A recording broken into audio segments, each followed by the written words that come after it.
Sa Tacloban, nalubog po ang ilang bahagi ng Tent City sa hanggang tuhod na tubig baha. May live report si Jam Sisante. Jam? Yes, Jiggy, kusa ng lumikas sa kanilang mga tent ang ilang pamilya sa Tent City sa Barangay San Jose dito sa Tacloban City sa Leyte.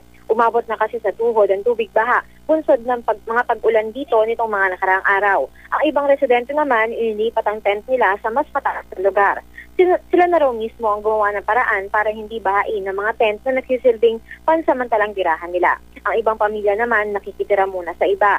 Ayon naman sa mga nakausap naming taga-lokal na pamahalaan at sa Community and Family Services International na nag-iikot sa komunidad, ililipat ang mga tent sa mas mataas na lugar. Ito-drain din ang tubig sa bahaging iyon. Sabi ni Tacloban City Administrator Attorney Texon Lim, bukas ang Tacloban Astrodome para sa mga gustong lumikas ngayong malakas ang ulan. Samantala, bumabagal ang clearing at construction operations sa Tacloban City dahil pa rin sa halos walang tigil na ulan itong mga nakaraang araw. Ayon din kay Lim, bumabagal ang pagkolekta ng debris at basura.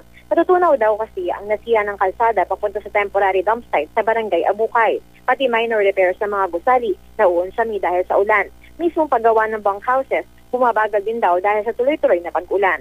Sa mga sandaling ito, pabugso-bugso pa rin ang ulan dito sa lungsod. At yan muna ang latest mula dito sa Tacloban City, JB. Maraming salamat, Jam Sisante.